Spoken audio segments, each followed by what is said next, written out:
বিসমিল্লাহির রহমানির রহিম। সুপ্রিয় ছাত্রছাত্রী বন্ধুরা, আশা করি আল্লাহর রহমতে করোনার থেকে হেফাজতে আছো। আমিও আছি হেফাজতে আল্লাহর রহমতে। তো আমি আজকে তোমাদের জন্য একটা নতুন চ্যাপ্টার নিয়ে এসেছি ষষ্ঠ পর্বের ছাত্রছাত্রীদের জন্য। Micro processor and biomedical application subject, chapter 8, memory design. বেশ মজার একটা চ্যাপ্টার এবং খুব ইম্পর্টেন্ট চ্যাপ্টার। এখান থেকে পরীক্ষা অবশ্যই রচনামূলক কোশ্চেন আসবে এবং সংক্ষিপ্ত অতি সংক্ষিপ্ত আসে। তো তার আগে সবাইকে কদম ফুলের শুভেচ্ছা জানাচ্ছি।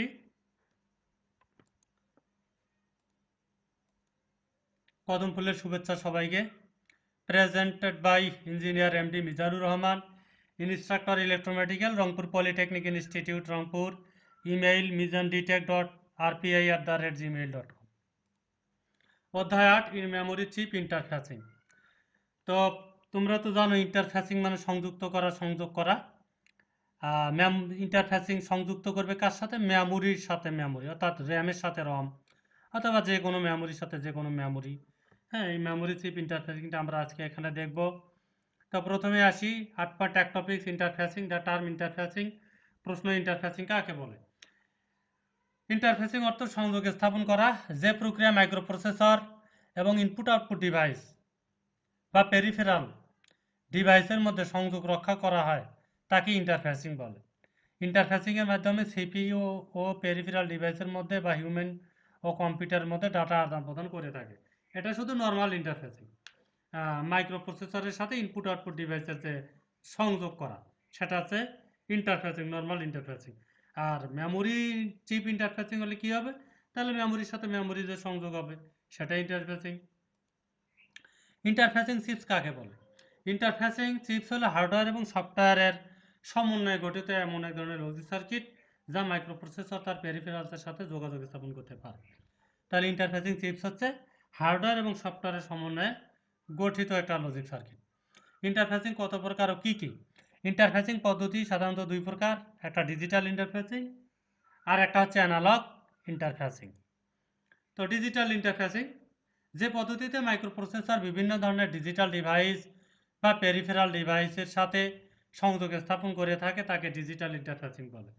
যেমন কিবোর্ড, ডিসপ্লে ইউনিট, হ্যাঁ, ইত্যাদি আরও অন্যান্য হতে পারে ডিজিটাল ডিভাইস যেগুলো আছে। অ্যানালগ ইন্টারফেসিং, যে পদ্ধতিতে মাইক্রোপ্রসেসর বিভিন্ন ধরনের অ্যানালগ ডিভাইস বা পেরিফেরালসের সাথে সংযোগ স্থাপন করে থাকে তাকে ডিজিটাল অ্যানালগ ইন্টারফেসিং হবে। এখানে একটু ভুল হয়েছে, দুঃখিত। তাকে অ্যানালগ, এখানে কিন্তু অ্যানালগ হবে, অ্যানালগ ইন্টারফেসিং বলে। যেমন medical instrument, automobile, electronic instrument ইত্যাদি। ইন্টারফেসিংয়ের প্রয়োজনীয়তা লাগবে। ইন্টারফেসিংয়ের প্রয়োজনীয়তাটা কি? একটি কম্পিউটারে আমরা বিভিন্ন ধরনের পেরিফেরাল ব্যবহার করে থাকি যা বিভিন্ন পদ্ধতিতে ডাটা আদান প্রদান করে থাকে। যেমন সিরিয়াল, প্যারালাল, অর্থাৎ serial in serial out, parallel in parallel out, synchronous, asynchronous ইত্যাদি। হ্যাঁ, এইভাবে বিভিন্ন ধরনের আমরা বিভিন্নভাবে আমরা ডাটা কী করি? আদান প্রদান করে থাকি রেজিস্টারের মাধ্যমে। তো এই সকল পদ্ধতির সময় ডাটা আদান প্রদানকে সিপিইউ এর ব্যবহার উপযুক্ত করার জন্য ইন্টারফেসিংয়ের প্রয়োজন হয়। তাছাড়া মাইক্রোপ্রসেসরের ডাটা ম্যানিপুলেশন স্পিড এবং তার সাথে ব্যবহৃত ডিভাইস বা পেরিফেরালসের স্পিড সমান হয় না। এই স্পিড সমান না হওয়ার কারণে মাইক্রোপ্রসেসর ধীর গতিতে কাজ করে, ফলে কাঙ্ক্ষিত ফলাফল পেতে অনেক সময় লাগে। মাইক্রোপ্রসেসরের স্পিড এবং পেরিফেরালসের স্পিড সমন্বয় করার জন্যই মূলত ইন্টারফেসিং প্রয়োজন। এখন আসি 8.2 টপিকস, ব্লক ডায়াগ্রাম সহ র্যাম এবং রম চিপের সিগন্যালের বর্ণনা। র্যাম কাকে বলে? র্যাম কত প্রকার ও কী কী? তো আমি এখানে আসলে চিপের ব্লক ডায়াগ্রাম যেগুলো, যে সিগন্যালগুলো, এগুলো আমি এগুলো এখানে দেই নেই। হ্যাঁ, এগুলো তোমরা আগেই পড়েছো। আমি জাস্ট তোমাদের মেমোরাইজ করার জন্য যেটুকু দরকার সেটুকু আমি এখানে অ্যাড করেছি। তো র্যাম কাকে বলে? মাদার বোর্ডের সাথে, কম্পিউটারের যে মাদার বোর্ড আছে সেই মাদার বোর্ডের সাথে সরাসরি সংযুক্ত যে মেমোরিতে রিড এবং রাইট দুটি কাজই সম্পূর্ণ করা যায়। মেমোরিতে কি করা যায়? রিড এবং রাইট দুটি কাজেই সম্পূর্ণ করা যায়, তাকে র্যাম বলে। র্যাম, র্যান্ডম অ্যাক্সেস মেমোরি, মূলত এক ধরনের কম্পিউটারের ডাটা সংরক্ষণের মাধ্যম। র্যাম থেকে যে কোনো ক্রমে ডাটা অ্যাক্সেস মানে প্রবেশ করা যায় এবং যে কোনো ডাটা ঠিক একই সময়ে নির্দিষ্ট সময় উদ্ধার করাও যায়। এ কারণে একে র্যান্ডম অ্যাক্সেস মেমোরি বলে। র্যাম হলো একটি ক্ষণস্থায়ী মেমোরি, অর্থাৎ বিদ্যুৎ থাকলে র্যামের ডাটা থাকবে, বিদ্যুৎ না থাকলে র্যামের ডাটা মুছে যাবে। কম্পিউটারের মাদারবোর্ডের সাথে যুক্ত একাধিক চিপ নিয়ে র্যাম এলাকা গঠিত। র্যাম হচ্ছে কম্পিউটারের কর্ম এলাকা। র্যামে সব ধরনের তথ্য লেখা ও পড়া যায়। র্যামে তথ্য জমা থাকে ইলেকট্রনিক পদ্ধতিতে, ফলে র্যামের সব তথ্য অস্থায়ীভাবে থাকে। এগুলো তোমরা আগেও পড়েছো, ডিজিটাল ইলেকট্রনিক্সেও হয়তো পড়েছো। আমি জাস্ট একটু মেমোরাইজ করে নিচ্ছি তোমাদের আর কি। এই তো র্যামের গঠন, র্যামের সেলগুলি পাতলা সিলিকন পাতের অনেকগুলি সারিতে ছাপা থাকে। মেমোরির ক্যাপাসিটি অনুযায়ী সেল সংখ্যা নির্ধারিত, অর্থাৎ মেমোরি ক্যাপাসিটি বেশি হলে সেলের সংখ্যা বেশি হবে, ক্যাপাসিটি কম হলে সেলের সংখ্যা কম হবে।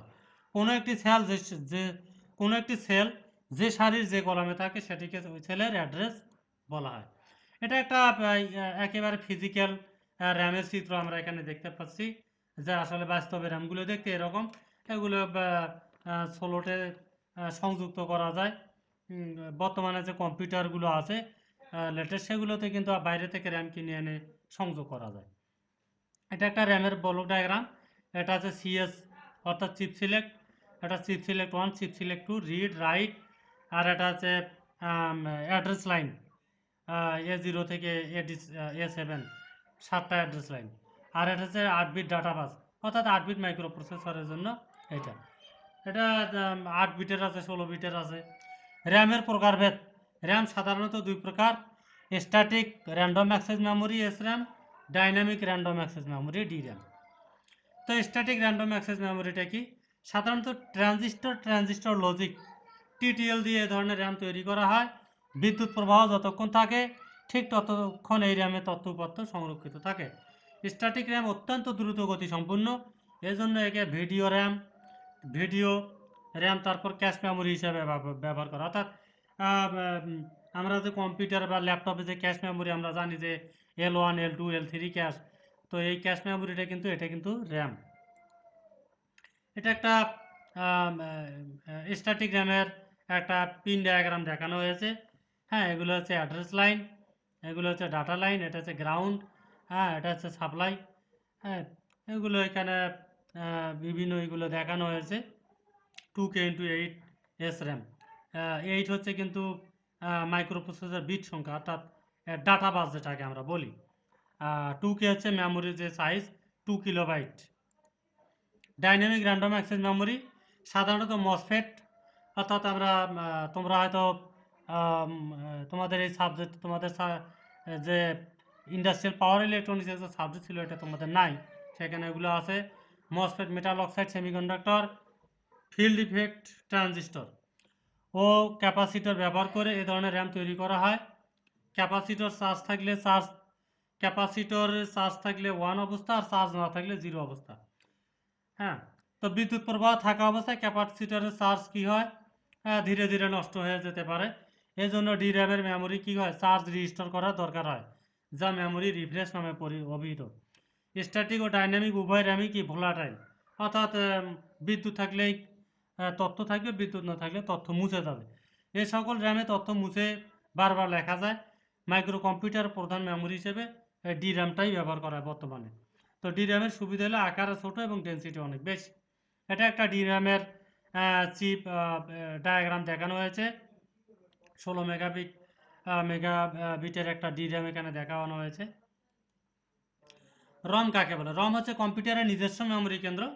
কম্পিউটার রম থেকে যে কেবলমাত্র তথ্য পড়তে পারে, কিন্তু কোনো তথ্য লিখতে পারে না। রমের মেমোরিতে রাখা কোনো তথ্য কম্পিউটার মুছে ফেলতে পারে না বা পরিবর্তনও করতে পারে না। এই জন্য রমকে কম্পিউটারের স্থায়ী মেমোরি বলে। কম্পিউটার রম যত বেশি হবে, কম্পিউটার তত কঠিন কাজও অতি দ্রুত করতে সক্ষম হবে। রম কম্পিউটারে বিল্ট ইন হিসাবে থাকে। এই মেমোরিতে ফটো, ভিডিও, অডিও, ডকুমেন্ট এবং আমরা যে সফটওয়্যারগুলো অ্যাপস বা ইনস্টল করে থাকি এগুলো রমে সেভ থাকে। অর্থাৎ আমরা যে গ্রাফিক্সের কাজগুলো করে থাকি সেগুলো কিন্তু রমেই সংরক্ষিত থাকে। তো রমের সুবিধা হলো বিদ্যুৎ চলে গেলেও রমে তথ্য কখনো মুছে যায় না, এবং এটা ম্যানুফ্যাকচারিং কোম্পানি থেকে এটা বিল্ট ইন করে দেওয়া থাকে। সুতরাং এখানে আমরা চাইলেই কোনো তথ্য অ্যাড করতে পারবো না। এটা হচ্ছে একটা রম চিপের ফিজিক্যাল চিত্র। এটা হচ্ছে রম চিপের একটা ব্লক ডায়াগ্রাম। এটা হচ্ছে অ্যাড্রেস লাইন A0 থেকে A10, আর এটা হচ্ছে চিপ এনাবল, আর এটা হচ্ছে ডাটা বাস D0 থেকে D7, আর ওই হচ্ছে আউটপুট এনাবল। র্যাম ও রমের পার্থক্য লেখো। অনেক সময় পরীক্ষায় আসে, তোমরা আগেও পড়েছো, আমি একটু জাস্ট মেমোরাইজ করে নিয়েছি তোমাদের। র্যামের পূর্ণরূপ র্যান্ডম অ্যাক্সেস মেমোরি, রমের পূর্ণরূপ রিড অনলি মেমোরি। র্যামে ডাটা রিড রাইট উভয়ই করা যায়, রমে শুধু ডাটা রিড করা যায়, শুধু পড়া যায়, লেখা যায় না। র্যাম একটি ভোলাটাইল মেমোরি, অর্থাৎ বিদ্যুৎ চলাচল বন্ধ হলে র্যামে ডাটা মুছে যায়। আর রম একটি নন ভোলাটাইল মেমোরি, অর্থাৎ বিদ্যুৎ চলাচল বন্ধ হলেও রমের ডাটা মুছে যায় না। আর অ্যাক্সেস টাইম তুলনামূলক কম র্যামের, আর রমের অ্যাক্সেস টাইম তুলনামূলক বেশি। তারপর র্যাম তৈরি করার সময় এতে কোনো ডাটা থাকে না, ফাঁকা থাকে। আর রম তৈরি করার সময় ম্যানুফ্যাকচারিং কোম্পানি থেকে প্রয়োজনীয় কিছু ডাটা দেওয়া থাকে। তারপর র্যামের দাম তুলনামূলক কম, রমের দাম তুলনামূলক বেশি। র্যাম তৈরি করার সময় ফ্লিপ ফ্লপ ব্যবহার করা হয়, রম তৈরি করার সময় ফ্লিপ ফ্লপ ব্যবহার করা হয় না। র্যামের প্রকারভেদের মধ্যে আছে এস র্যাম, ডি র্যাম, আরও আছে প্রকারভেদ। আর রমের মধ্যে আছে পি রম, ই রম, ইপি রম, ইইপি রম ইত্যাদি। এরপর আসি 8.3 টপিক, মেমোরি ম্যাপিং পদ্ধতি। মেমোরি ম্যাপিং কাকে বলে? যে প্রক্রিয়া মেমোরিতে সঠিকভাবে ডাটা অ্যালোকেট করা যায়, যে প্রক্রিয়ায় মেমোরিতে সঠিকভাবে ডাটা কি করা যায়, অ্যালোকেট অর্থাৎ বরাদ্দ করা যায়। এটা কিন্তু খুবই ইম্পর্ট্যান্ট এবং খুবই গুরুত্বপূর্ণ। ম্যানুফ্যাকচারিং কোম্পানিতে যারা চাকরি করবে অথবা যারা ম্যানুফ্যাকচারিং কোম্পানিতে থাকে, তাদের এই কাজটি খুবই গুরুত্ব সহকারে করতে হয়। কারণ এই মেমোরি ম্যাপিংটা যদি ঠিকভাবে করতে না পারে, তাহলে দেখা যাবে অনেক স্পেস ফাঁকা আছে কিন্তু ব্যবহার করা যাচ্ছে না। সেই জন্য মেমোরি ম্যাপিংটা খুবই গুরুত্বপূর্ণ, যে সঠিকভাবে ডাটা অ্যালোকেট করতে হবে যেন কোনো স্পেস ফাঁকা না থাকে। অথবা মেমোরি ম্যাপিং হচ্ছে এক ধরনের সচিত্র পিক্টোরিয়াল রিপ্রেজেন্টেশন, যাতে মেমোরি ডিভাইসসমূহের সমস্ত অ্যাড্রেস লোকেট করা যায়। মেমোরি ম্যাপিং পদ্ধতি বর্ণনা করো। 8085 মাইক্রোপ্রসেসরের অ্যাড্রেস বাস হচ্ছে 16 বিটের, আমরা জানি। তো এই 16 বিট অ্যাড্রেস বাসকে কি করা যায়, 2 টু দি পাওয়ার 16 অর্থাৎ 65,536টি রেজিস্টারকে চিহ্নিত করতে পারবে। এই 16টি অ্যাড্রেস লাইনের মাধ্যমে কয়টা রেজিস্টারকে, 65,536টি রেজিস্টারকে চিহ্নিত করা যাবে। 16টি অ্যাড্রেস লাইনের সাহায্যে 16টি বাইনারি বিটকে প্রকাশ করা হয় এবং 16টি বাইনারি বিটের অ্যাড্রেসকে লোকেট করা যায়। অর্থাৎ 16টি বাইনারি বিট কোথায় থাকবে, কিভাবে থাকবে সেটা লোকেট করা যায় 16টি অ্যাড্রেস লাইনের সাহায্যে। 0000 হেক্সা থেকে FFFF হেক্সা পর্যন্ত মেমোরি অ্যাড্রেসকে লোকেট করা সম্ভব। তো মেমোরি ম্যাপিং পদ্ধতি উক্ত সীমার মধ্যে মেমোরি ডিভাইসসমূহের সমস্ত অ্যাড্রেসকে লোকেট করা যায়। তো যেটা সহজ কথায় বলি, তো এখানে যে বলছে যে 000 থেকে FFF, তো এটা তো একটা সীমা, কিন্তু এটার মধ্যেও কিন্তু অনেকগুলো ভাগ করা যাবে। 1 কিলোবাইটের জন্য আলাদা ভাগ করা যাবে, মানে ঘর তৈরি করা যাবে। 2 কিলোবাইটের জন্য আলাদা ঘর তৈরি করা যাবে। 3 কিলোবাইটের জন্য আলাদা ঘর তৈরি করা যাবে। এইভাবে আলাদা আলাদা কিন্তু জায়গা তৈরি করা যাবে। তো সেটাই মেমোরি ম্যাপিং পদ্ধতিতে করা যায়, যেটাকে আমরা মেমোরি ডিজাইন বলে থাকি। তো চিত্রে একটি মেমোরি ম্যাপিং পদ্ধতি দেখানো হয়েছে। এখানে সর্বনিম্ন 0000 অংশটিকে fixed instruction and data area বলে। অর্থাৎ আমরা চিত্রটা একটু পরে দেখব। তো মাইক্রোপ্রসেসর এই জায়গায় কিবোর্ড, সাবরুটিন, ভিডিও ডিসপ্লে, আইও প্রোগ্রাম সমূহ জমা থাকে। প্রোগ্রাম কাউন্টার পিসিকে উক্ত এরিয়া চিহ্নিতকরণে, প্রোগ্রাম কাউন্টার যেটা আমরা জানি পিসি, প্রোগ্রাম কাউন্টারকে কি করা হয়, চিহ্নিতকরণে ব্যবহার করা হয়। সাধারণত রম, পিরম অথবা ইরমের মাধ্যমে প্রোগ্রাম ফিক্সড ইনস্ট্রাকশন ডাটা এরিয়াতে দেওয়া হয়। যেহেতু রমের ডাটা ফিক্সড করা থাকে, সেজন্য সেটার জন্য মূলত এই এলাকাটা নির্দিষ্ট করে দেওয়া থাকে। এই যে fixed instruction and data area, program কাউন্টারের মাধ্যমে এটা নির্দেশ করা হয়। আর ভেরিয়েবল ডাটা, এটা র্যামের জন্য বরাদ্দ থাকে, যেটাকে এইচএল পয়েন্টারের সাহায্যে নির্দিষ্ট করা হয়। আর সবার শেষে একেবারে নিচে যেটা থাকে স্ট্যাক র্যাম, এটা কিন্তু সর্বোচ্চ মান। এটা কিন্তু একটা তোমার ড্রামের সাথে তুলনা করা যাইতে পারে, যে ড্রামের একেবারে নিচে যে বস্তুটা থাকবে সেটাই মূলত স্ট্যাক র্যাম, এবং এটাকে এখানেই সর্বোচ্চ যে তথ্যটা থাকবে সেটা কিন্তু স্ট্যাক র্যামই থাকবে। তো ভেরিয়েবল ডাটা এরিয়াতে তথ্যসমূহ অস্থায়ীভাবে সংরক্ষণ করা যায়, যে কাজ একটু আগে বললাম, যেটাকে র্যাম হিসেবে চিহ্নিত করা হয়। হ্যাঁ, HL pointer variable data area নির্ধারণ, অর্থাৎ র্যামে যে তথ্য থাকবে সেটা কি করে এইচএল পয়েন্টারের সাথে নিয়ন্ত্রণ করা হয়। আর স্ট্যাকগ্রামটি মেমোরি ম্যাপের সর্বোচ্চ এইচ এরিয়ায় বলা হয়। স্ট্যাক পয়েন্টারের মাধ্যমে পুশ এবং পপ অপারেশন সম্পন্ন করা হয়। এই stack pointer stack RAM area নিয়ন্ত্রণ করে। মেমোরি ম্যাপিং মেমোরি ম্যাপিংয়ের ক্ষেত্রে অ্যাড্রেস সীমা কি? তো 65,536টি অ্যাড্রেস লাইনের 12 কিলো বিটকে ফিক্সড ইনস্ট্রাকশন এবং ডাটা এরিয়াতে, অর্থাৎ রম মেমোরি এবং বাকি অংশ ভেরিয়েবল ডাটা সংরক্ষণের জন্য র্যাম ব্যবহার করা হয়। তো এখানে কিন্তু একটা মজার জিনিস আমরা শিখব। এখানে কি কি আছে? র্যামও আছে, রমও আছে। অর্থাৎ আমরা 65,536টি অ্যাড্রেস লাইনের যে 12 কিলোবিট যে একটা ডাটা হবে, এটার যে সাইজটা হবে, এই অ্যাড্রেস লাইনের জন্য যে সাইজটা হবে 12 কিলোবিট, এটাকে আমরা কি করব? র্যামেও রাখবো, রমেও রাখবো। তো কিভাবে রাখবো সেটা আমি এখানে একটু পরে দেখাচ্ছি। তো 12 কিলোবিট বিটের রমের 2 কিলোবিট করে রম ওয়ান, এটা একটা জাস্ট অ্যাজামশন করে নেওয়া হয়েছে যে 2 কিলোবিট করে হতে পারে, 3 কিলোবিট করে হতে পারে 4 কিলোবিট করেও। তো আমরা 2 কিলোবিট করে অ্যাজামশন করছি, ধরে নিচ্ছি। তো 12 কিলোবিট রমের 2 কিলোবিট করে রম ওয়ান, রম টু, রম থ্রি অংশে, অর্থাৎ যে রমটা আছে ওই রমটা আবার আমরা ওটাকে আবার 3টে ভাগে ভাগ করছি, একটা রম ওয়ান, একটা রম টু, একটা রম থ্রি। তো 0000H থেকে 0FFFH, তারপর 1000H থেকে 1FFFH, 2000H থেকে 2FFFH পর্যন্ত ভাগ করে নেওয়া হয়। এটা কিন্তু আসলে মুখস্থ করে করা লাগবে না, এটা ক্যালকুলেশন করে বের করা যায়। আমি একটু পরেই দেখাচ্ছি তোমাদের। একইভাবে RAM one, RAM two, RAM three, এবং যে র্যাম অংশ যেটা আছে ভেরিয়েবল ডাটা যেটা আমরা বলতেছি এইচএল পয়েন্টারের সাহায্যে যেটাকে নির্দেশ করা হচ্ছে, তো সেটাকে আমরা আবার 3 ভাগে ভাগ করছি, RAM one, RAM two, RAM three. এর জন্য বাকি অংশ ভাগ করে নেওয়া হয়েছে। তো র্যাম ওয়ান স্টার্টিং অ্যাড্রেস, আমরা এটা কিন্তু অ্যাজামশন, এটা কিন্তু আমরা ধরে নিছি। এটা 4000ও ধরে নিতে পারো, 2000ও ধরে নিতে পারো, এটা তোমার ইচ্ছা। তো র্যাম ওয়ানের স্টার্টিং অ্যাড্রেস 6000H। তো র্যাম ওয়ানের এন্ডিং অ্যাড্রেস, এটা সূত্র। র্যাম ওয়ানের স্টার্টিং অ্যাড্রেস কিন্তু দেওয়া থাকবে, সেটা আমরা লিখব। যেহেতু এখানে দেওয়া নেই, আমরা এটা ধরে নিচ্ছি আর কি 6000। তুমি 4000ও ধরে নিতে পারো, বা তোমরা 4000ও ধরে নিতে পারো।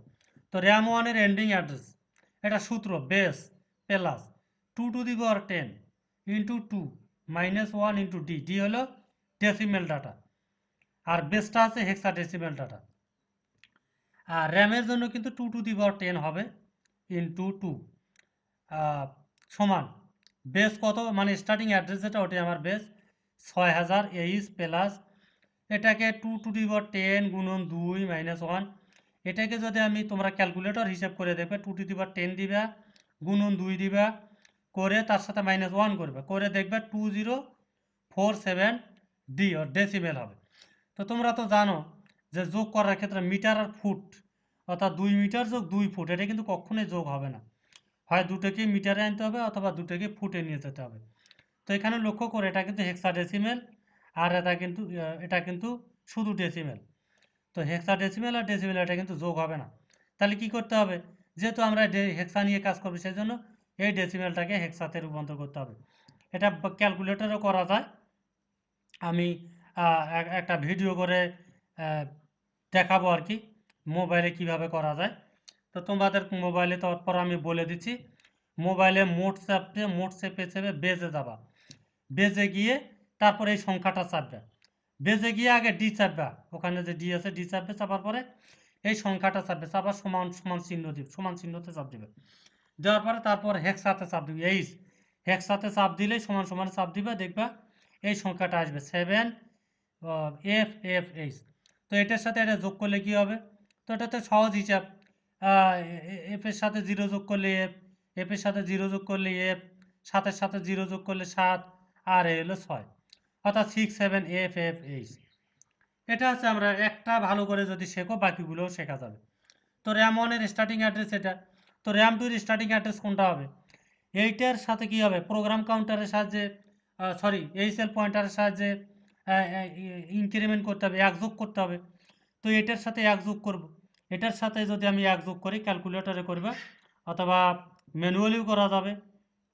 এক যোগ করলে এটা হবে 68008। যদি না বুঝে থাকো আমি কিন্তু এটা আবার তোমরা কমেন্টে জানাবে, আমি অবশ্যই এটা তোমাকে বুঝিয়ে দেবো, তোমাদেরকে বুঝিয়ে দেবো। তো তো র্যাম 2 এর স্টার্টিং অ্যাড্রেসটা কী হবে? এই যে র্যাম 1 এর যে এন্ডিং অ্যাড্রেস এটা, এটার সাথে 1 যোগ করতে হবে। 1 যোগ করলে র্যাম 2 এর স্টার্টিং অ্যাড্রেস পাওয়া যাবে। এটা ক্যালকুলেটর করে করা যাবে, খাতা কলমেও করা যাবে। তো র্যাম 2 এর এন্ডিং অ্যাড্রেস কী হবে? সেম একই সূত্র, base plus 2 to the power 10 into 2 minus 1 D. তো বেস হচ্ছে 6800 আর এটা হিসাব করে হবে 2047 ডি। তো 6800 প্লাস 7 এফ এফ এফ, তো এটা যোগ করলে হবে এটা। অনুরূপে রম 1 এর স্টার্টিং অ্যাড্রেস, যেহেতু রমটা উপরে, তোমরা তো একটু আগে আমরা দেখলাম যে রমের স্টার্টিং অ্যাড্রেস এটা কিন্তু ফিক্সড, রমের স্টার্টিং অ্যাড্রেসটা কি ফিক্সড। আমি একটু ব্যাকে যাচ্ছি তোমাদের বোঝার সুবিধার জন্য। এই যে বলছে যে রম 1 রম 2 অংশে 0000000 এটা হচ্ছে রমের জন্য কিন্তু ফিক্সড। হ্যাঁ, তো রমের জন্য এটা ফিক্সড। তো রমের স্টার্টিং অ্যাড্রেস হচ্ছে 00000। রম 1 এর এন্ডিং অ্যাড্রেস একই সূত্র। তফাৎ হচ্ছে রমের ক্ষেত্রে এখানে কিন্তু 2 হবে না, 2 টু দি পাওয়ার 10 গুণন এখানে 4। আর র্যামের ক্ষেত্রে দেখো 2 টু দি পাওয়ার 10 গুণন 2, 2 টু দি পাওয়ার 10 গুণন 2। আর রমের ক্ষেত্রে হবে কি 2 টু দি পাওয়ার 10 গুণন 4 মাইনাস 1 ইন্টু ডি। তো বেস হচ্ছে 000 আর এটা হিসাব করলে হবে 2095 ডি। এটাকে হেক্সাতে আনতে হবে, হেক্সাতে আনলে এটা হবে 0 F F F F H. এইভাবে বাকিগুলো আমরা হিসাব করব। হুম, তো এটা র্যাম র্যাম 1 র্যাম 2 র্যাম 3, রম 1 রম 2 রম 3। আমরা এটাকে এইভাবে নিলাম, এটা কি অ্যাজাম্পশন যে ভাগ করে নিলাম এবার। তারপরে আমরা তো এগুলো ক্যালকুলেশন করে বের করছি। হ্যাঁ, 000 থেকে কিভাবে এটা হয়, 100 থেকে এটা হয়, 20 থেকে এটা। হ্যাঁ, এটা আমরা ক্যালকুলেশন করে বের করছি। এরপর আসে 8.4 টপিক, অ্যাড্রেস লাইন সমূহ ডিকোডিং করে চিপ নির্বাচন স্কিম। অর্থাৎ এখন আমরা মেমোরি ডিজাইন করব। তো কয় পদ্ধতির মেমোরি ডিজাইন করা যায়? সাধারণত দুই পদ্ধতিতে মেমোরি ডিজাইন করা যায়, একটা লিনিয়ার ডিকোডিং আর অ্যাবসোলিউট ডিকোডিং। অর্থাৎ এটাকে কিন্তু লিনিয়ার অ্যাড্রেস ডিকোডিং বলে। লিনিয়ার অ্যাড্রেস ডিকোডিং আর absolute address decoding method. Partial address decoding, আমি শুধু ডিকোডিং লিখছি, আসলে অ্যাড্রেস বলতে হয় না, কারণ এটা অ্যাড্রেস নিয়ে কারবার। র্যাম এবং রমে ব্লক ডায়াগ্রামে তোমরা দেখেছো যে অ্যাড্রেস হচ্ছে বাধ্যতামূলক, অ্যাড্রেস থাকবে, চিপ সিলেক্ট থাকবে, অ্যাড্রেস থাকবে, ডাটা থাকবে। হ্যাঁ, সেজন্য অ্যাড্রেসটা বলি নেই, বলার দরকার নেই বা লেখার দরকার নেই। তো 2 নম্বর হচ্ছে কি পার্শিয়াল ডিকোডিং আর ফুললি ডিকোডিং। তো এটা হচ্ছে ফুললি ডিকোডিং মেথড, যেটাকে পরিপূর্ণভাবে একটা মেমোরি ডিজাইন করা যায়। আমি দুটোই দেখাবো। একটা প্রশ্ন লিখছি, অনেক বড় প্রশ্ন।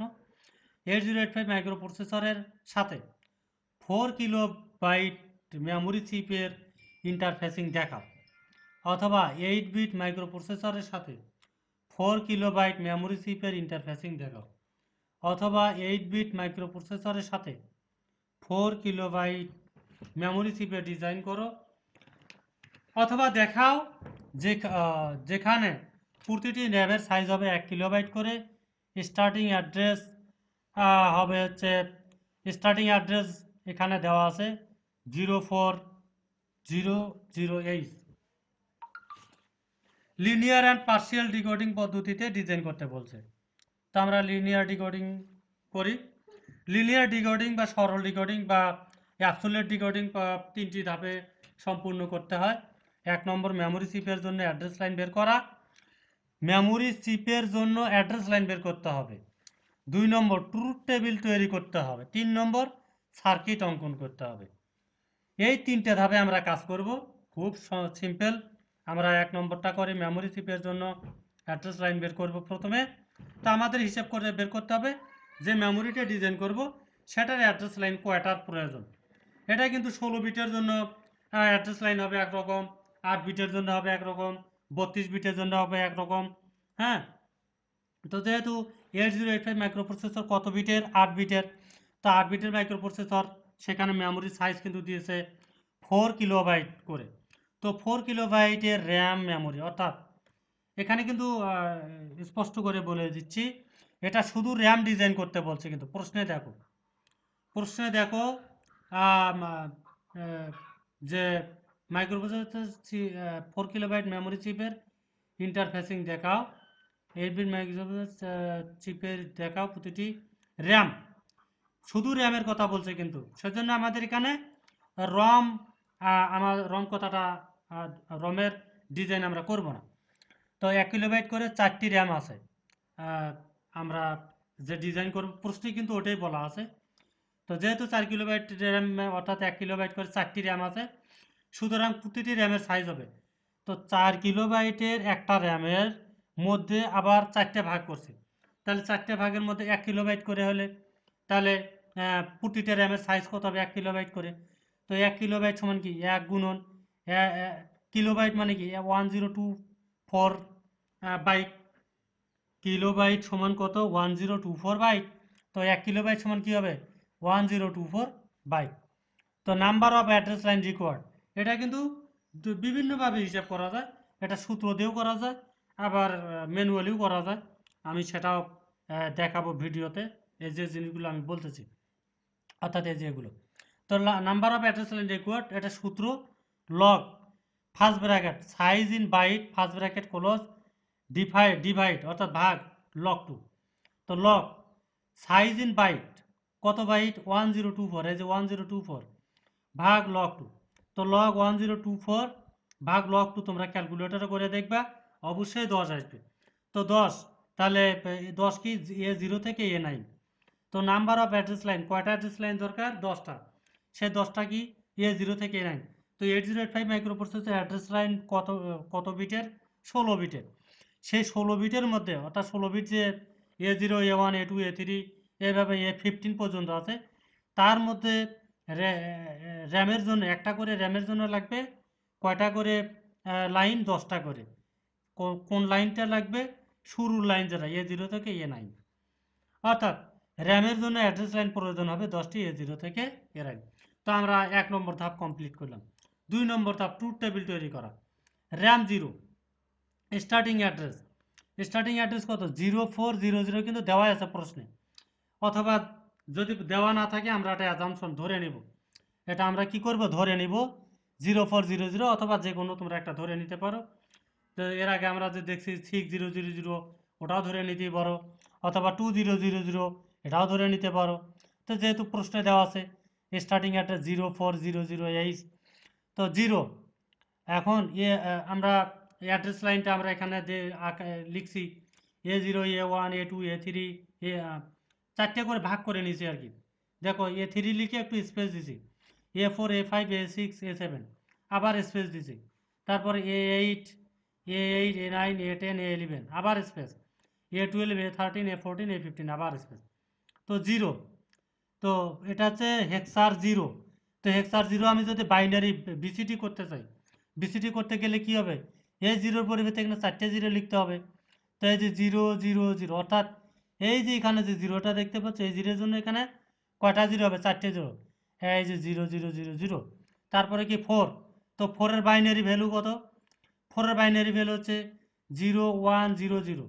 যারা ডিজিটাল ইলেকট্রনিক্স পড়েছো অবশ্যই এগুলো আর একটু তোমরা মেমোরাইজ করে নিবে এবং স্টাডি করবে কিভাবে 4-এর বাইনারি ভ্যালু কত। তো হেক্সা 4-এর বাইনারি ভ্যালু 0100।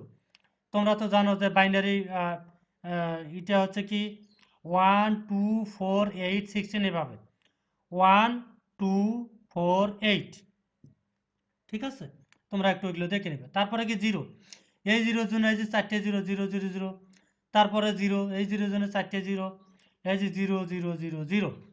তারপরে এন্ডিং অ্যাড্রেস, এটা তো সূত্র দিয়ে আমি দেখাইছি, স্টার্টিং অ্যাড্রেস এন্ডিং অ্যাড্রেস বের করার সূত্র তোমাদের আমি এর আগেই দেখাইছি, সেটা খাতা কলমে তোমরা একটু প্র্যাকটিস করে দেখো হয় কিনা। তো এন্ডিং অ্যাড্রেস কি 0, তো এই 0 জন্য 4টে 0। তারপর বি মানে 11, তো 11 বাইনারি ভ্যালু হচ্ছে 1011। তারপরে এফ মানে কি, এফ মানে হচ্ছে 15, তো এই যে F15 মানে কি 1111। তারপরে এফ মানে 15 1111। এই দুটো যদি বুঝে থাকো তাহলে অনুরূপ RAM1 RAM2 RAM3 তিনোটারই truth table বুঝে থাকবে। এখন এখানে তোমরা একটু লক্ষ্য করে দেখো, A0 থেকে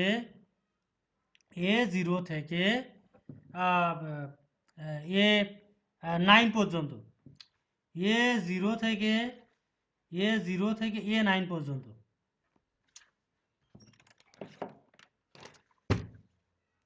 A0 থেকে A9 পর্যন্ত লক্ষ্য করে দেখো। A0 থেকে A9 পর্যন্ত স্টার্টিং অ্যাড্রেস হচ্ছে 0, এন্ডিং হচ্ছে 111। তো A9 পর্যন্ত দেখো 0, তারপর এন্ডিং অ্যাড্রেস হলো 111। তারপরেরটা দেখো 9 পর্যন্ত 0, তারপরে 9 পর্যন্ত 111, 9 পর্যন্ত 0 9 11। অর্থাৎ A0 থেকে 9 পর্যন্ত এগুলো সবগুলোর এই ভ্যালু কি সমান, অপরিবর্তনশীল। বাকিটা দেখো A10 আর A11 এই দুটো কিন্তু দেখো পরিবর্তনশীল, 01 10 11 00 01 10 11 00। তাহলে A10 আর A11 এই দুটো কি পরিবর্তনশীল। বাকিগুলো দেখো এগুলো কিন্তু পরিবর্তনশীল, কিন্তু তার মধ্যে দেখো A15 আর A14 এগুলো কিন্তু একেবারে 0। A14 আর A15 কে এই দুটো একেবারেই 0।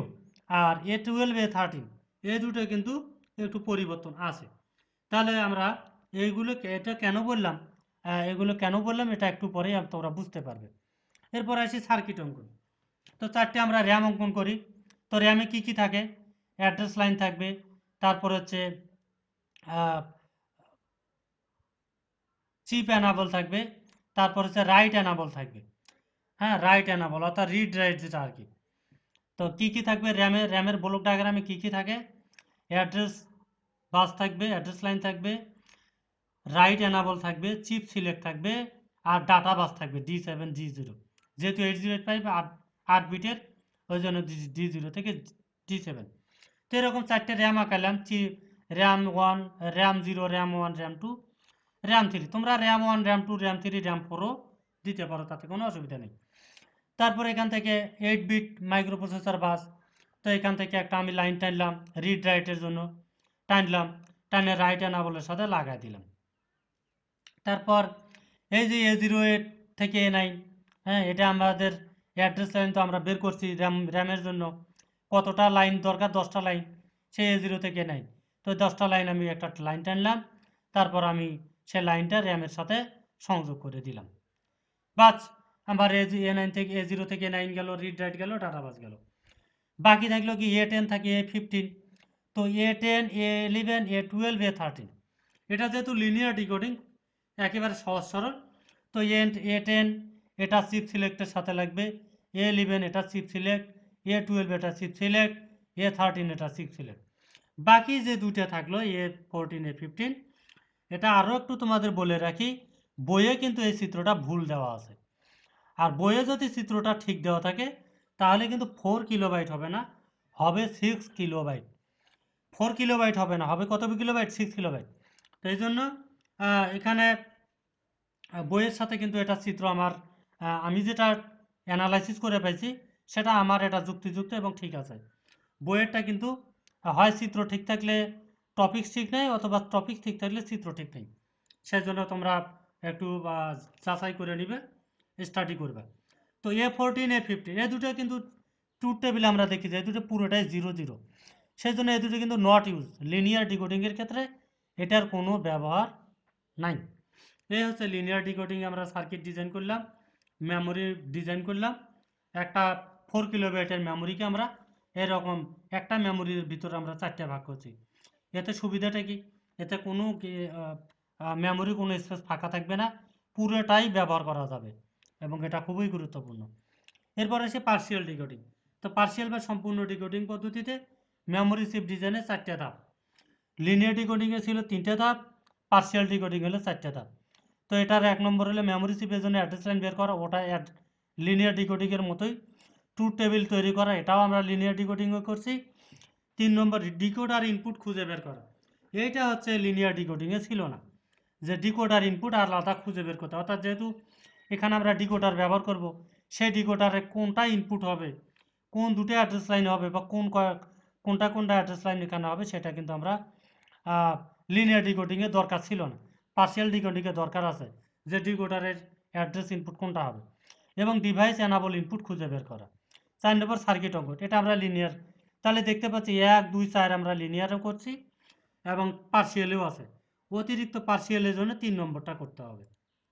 তো মেমোরি চিপের জন্য অ্যাড্রেস লাইন বের করা, এটা আমরা ওই পূর্বে যে ক্যালকুলেশনটা করছি ওইটা এখানেও দেওয়া আছে, সেম জিনিসই এখানেই।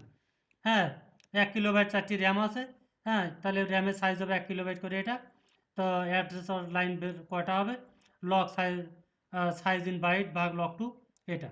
তারপরে ট্রুথ টেবিল সেম, ওইটাই একই সেম ট্রুথ টেবিল। হ্যাঁ, তারপর ডিকোডার ইনপুট খুঁজে বের করা। তো ট্রুথ টেবিলে আমরা দেখতে পাই A0 থেকে 9 পর্যন্ত বাইনারি মানগুলি একই, যেটা আমি পূর্বেই বলেছি এবং সেখানেও বলেছি, যেটা কেন বলছি পরে লাগবে সেটা আমি এখন এখানেও লেখা আছে অবশ্য। তো A0 থেকে 9 বাইনারি মানগুলো তোমরা লক্ষ্য করে দেখবে সবগুলো সেম। তারপরে A10 A11 এই দুটো পরিবর্তনশীল, যা ডিকোডার ইনপুট হিসেবে ব্যবহার করা হবে। তাহলে এই যে আমরা ডিকোডার ইনপুট যে খুঁজে বের করব, সেটা কিভাবে খুঁজে বের করব, যে দুটো অনবরত পরিবর্তনশীল। হ্যাঁ, 10 01 11 01 10 এইভাবে, এই দুটো কিন্তু অনবরত পরিবর্তনশীল। তো 1011 ঘরের বাইনারি মানগুলো পরিবর্তনশীল, যা ডিকোডারে ইনপুট হিসেবে ব্যবহার হবে। বাকি A12 A15 ঘরের বাইনারি মানগুলোকে ডিভাইস কার্যকর করার জন্য ব্যবহার করতে হবে। এটা হচ্ছে সার্কিট। তো এই যে এই জিনিসটা দেখো, র্যাম চিপ 0, র্যাম চিপ 1 2 3, তারপর রিড রাইট এনাবল, হ্যাঁ, A0 A9 right enable chip select D0 D7, এটা কিন্তু লিনিয়ার ডিকোডিংও ছিল। অর্থাৎ এই যে A0 থেকে A9, এখান থেকে একটু আমার মাউসের কার্সরটা তোমরা লক্ষ্য করো, এখান থেকে এই পর্যন্ত এটা লিনিয়ার ডিকোডিংও ছিল। পার্সিয়াল ডিকোডিংয়ের করার জন্য লাগবে কি করলে, একটা ডিকোডার লাগবে। তো এই ডিকোডার আমরা দুটো ইনপুট খুঁজে পেয়েছি, A10 A11, এটা হচ্ছে এই ডিকোডারের ইনপুট 2 to 4, অর্থাৎ এর ইনপুট হবে 2টে, আউটপুট হবে কয়টা, 4টে। ইনপুট কয়টা, 2টা, A আর B, আউটপুট হবে 4টে, Y0 Y1 Y2 Y3, অথবা Y1 Y2 Y3 Y4ও লিখতে পারো। তো ডিকোডার ইনপুট আমরা 2টে পেলাম, আউটপুট হলো 4টে, 2 to 4 ডিকোডার। আর বাকি যে A12 A13 A14 A15, এই যে 4টে যে ইনপুট বাকি থাকলো, এই 4টে ইনপুট এই ডিভাইসটাকে কার্যকর করার জন্য, এই ডিভাইস অ্যাক্টিভ করার জন্য এই 4টে ব্যবহার করব। তারপরে এটা আইও মেম্বার, আইও মেমোরি জন্য একটা লাইন আছে, আর সাপ্লাইয়ের জন্য একটা আছে। এটা লক্ষ্য করে দেখো, এটাকে বলে যে বাবল ন্যান্ড গেট। কি বলে, বাবল ন্যান্ড গেট, ডিজিটাল ইলেকট্রনিক্সে পড়েছো। বাবল মনে রাখবে, বাবল ন্যান্ড গেট সমান সমান হচ্ছে OR gate. Bubble NAND gate সমান সমান কি, অর গেট। তো এই 4টের যে কোনো একটা মান যদি 1 হয়, তাহলে এর আউটপুট হবে 1। এই 4টের যে কোনো একটা 1 যদি হয়, মনে করো 0 0 0 1, তো 3টে 0 একটা 1, তো 3টে 0 একটা 1 হলে এর আউটপুট কী হবে, 1 হবে। যখন এর আউটপুট 1 হবে, তখন এই ডিকোডার অ্যাক্টিভ হবে, কার্যকর হবে। যখন এই ডিকোডার কার্যকর হবে, তখনই A10 A11 এই দুটার আবার যে ভ্যালু আছে 10, ডিকোডার আউটপুট কী হবে সেটা একটু ভালো করে শুনে নাও। যদি 0 A10 A11 এই দুটার ইনপুট যদি 0 হয়, তাহলে Y0 কার্যকর হবে, সরি Y3 কার্যকর হবে, মানে র্যাম চিপ 0টা অ্যাক্টিভ হবে। তারপর যদি এটা যদি 0 1 হয়, অর্থাৎ সহজ বাংলা কথায় বলি, এই দুটার ভ্যালু যদি 0 হয়, তাহলে র্যাম 0 অ্যাক্টিভ হবে। এই দুটোর ভ্যালু যদি 1 হয়, তাহলে 2 নম্বর র্যাম অ্যাক্টিভ হবে। এই দুটোর ভ্যালু যদি 3 হয়, অর্থাৎ 1 1 হয়, হ্যাঁ, তাহলে র্যাম 3 কার্যকর হবে। আর এই দুটোর ভ্যালু যদি 4 হয়, যদিও বা 4 সম্ভব নয়, তাহলে কি হবে, র্যাম 4 নম্বর র্যামটা অ্যাক্টিভ হবে। এইভাবে মূলত এই পার্সিয়াল ডিকোডিং, ডিকোডার বা ডিকোডিং ডিজাইন করতে হয়। তো এখানে চিত্র দেখতে পাচ্ছি 8 bit microprocessor interfacing using 4 kilobyte RAM 1K into 8 1K into 8 মানে কি এটা একটা করে র্যামের সাইজ হলো 1 কিলোবাইট, যার ডাটা বাস হলো 8 বিটের। 1 কিলোবাইট ডাটা বাস 8 বিটের। সিমিলারলি এখানেও আমরা দেখি যে 8 bit microprocessor interfacing using 4 kilobyte RAM 1K into 8 একই সেম। তাহলে আমরা লিনিয়ার এবং পার্সিয়াল ডিকোডিং আমরা ডিজাইন করলাম। তো আজকে এখানে এই পর্যন্তই। তোমরা যদি বুঝতে না পারো, যেখানে বুঝবে না অবশ্যই আমাকে কমেন্টে জানাবে, আমি চেষ্টা করব তোমাদের বুঝে দেওয়ার। তো ধন্যবাদ, তোমরা সুস্থ থাকো, ভালো থাকো, ভালোভাবে ঈদ 2020 সালে ঈদ কাটাও, সেই আশা ব্যক্ত করে শেষ করছি। আল্লাহ হাফেজ।